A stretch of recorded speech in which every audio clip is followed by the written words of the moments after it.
माँ, दिल को छू लेने वाली कहानी। वह लड़का 10-12 साल का होगा। स्कूल से आते ही उसने अपने बैग को फेंका और अपनी माँ से झगड़ने लगा। तुम मेरे स्कूल क्यों आई?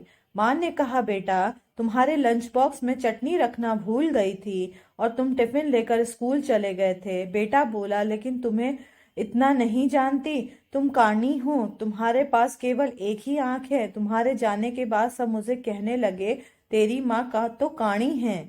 सब हंस रहे थे, मेरा मजाक उड़ा रहे थे। बेटा बोला, मैं आज नहीं खाऊंगा। माँ बोली, बेटा दोबारा तुम्हारे स्कूल में नहीं आऊंगी, खा लो। लेकिन लड़का बार बार अपनी माँ को सुना रहा था कि तुम कानी हो, तुम कानी हो, तुम कानी हो। माँ इस जहर को शंकर की भांति पी गई और अपने बालक से बहुत प्रेम किया। गांव में जाकर माँ ने अपने बेटे को पढ़ाया। बेटा स्कूल में प्रथम आया। शैक्षणिक संस्थान में उसका सम्मान में स्कूल में कार्यक्रम का आयोजन किया। लड़का तैयार हो गया, स्कूल के लिए निकल गया। माँ ने कहा, बेटा मैं आऊं या नहीं? लड़के ने कहा, तुम कानी हो, और इतना कहकर वह चला गया। अपने बेटे के यह शब्द सुनकर माँ का कलेजा फटने को आया, लेकिन उस बुद्धिमान युवक को अपनी माँ का दिल नहीं दिखाई दिया। माँ रो रही थी, उससे रहा नहीं गया और वह अपने बेटे को कार्यक्रम देखने के लिए स्कूल में चली गई और सबसे आखिरी में खड़ी रही। लड़के को हार पहने देखकर वह रोने लगी। लड़का घर आया। माँ ने कहा, बेटा मैं तुम्हारे स्कूल आई थी तुम्हारा सम्मान देखने। अभी तो माँ ने अपनी बात पूरी भी नहीं की थी और लड़का जोर से चिल्लाया। लड़के को अपनी माँ की ममता नजर नहीं आई, क्योंकि बुद्धि को ममता नजर नहीं आती। उसे बाहर का विषय समझ में आता है और उसे अपने माँ के दिल की बात समझ में नहीं आई। और वह बोला, कहानी तुम समझ में नहीं आता, तू आई ही क्यों? समय गुजरा, लड़के की शादी हो गई। उसकी पत्नी ने कहा, अड़ोस पड़ोस के लोग मुझसे कहते हैं कि तुम सास तो काणी है, मुझसे यह सहन नहीं होता। और एक दिन लड़के ने अपनी माँ से कहा, तू काणी है इसलिए हम शहर रहने जा रहे हैं। जन्म देने वाली लोगों के जूठे बर्तन मांज के बड़ा करने वाली, खुद का मंगलसूत्र और सोने के गहने बेच कर पढ़ाने वाली माँ को दोनों अकेले छोड़कर शहर चले जाते हैं। करीब 7 साल बीत गए होंगे। एक दिन माँ की तबीयत खराब हो जाती है। माँ सोचती है, एक दिन में चली जाऊंगी, लेकिन सब कहते हैं कि परी जैसी पौत्री है और राजकुमार जैसा पौत्र। यह सुनकर मुझे अपने पोता पोती को देखने की इच्छा हुई।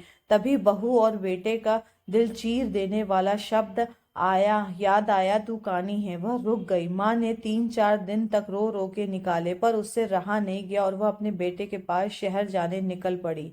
अपने बेटे घर पहुंचते ही अपने पोता पोती के खेलते देख उन्हें गोद में उठाने के लिए वह दौड़ पड़ी। तभी उसकी बहू ने कहा, हाथ मत लगाना। तभी उसका लड़का आया और गुस्से में बोला, कानी तू क्यों आई है? चली जा। सुनाने का काम दिमाग करता है, बुद्धि करती है, लेकिन किसी के बोले गए कटु वचनों को सुन लेने का काम प्रेम करता है, हृदय करता है। माँ अपने आंसुओं को रोक कर जैसे तैसे करके वापस अपने गांव आ गई। कुछ दिनों के बाद गांव में मुखी के शहर में रहते हुए उसके लड़के का फोन करके कहा, तुम्हारी माँ अब कुछ दिन की मेहमान है। मुखी की शर्म में वह लड़का अपनी माँ से मिलने के लिए शहर से गांव निकल गया, लेकिन वह मन ही मन बहुत क्रोधित हो गया था और बोला, कहानी मर जाए तो अच्छा है। लड़का जब गांव पहुंचा तब मुखिया और पड़ोसियों ने कहा, तुम्हारी माँ तो कल रात को ही गुजर गई थी। हमने तुम्हारी कल दोपहर 12 बजे तक राह देखी, फिर तुम्हारे न आने पर हमने तुम्हारी माँ का अग्निदाह संस्कार कर दिया। वह अपनी आखिरी पलों में तुम्हें ही याद कर रही थी। और यह कहते हुए पड़ोसी से उसने एक लिफाफा दिया। लड़का सब खत्म करके वापस अपने शहर आ गया। पत्नी ने पूछा, क्या हुआ? लड़के नफरत से बोला, माँ मर गई, कहानी चली गई। पत्नी ने चाय पिलाई।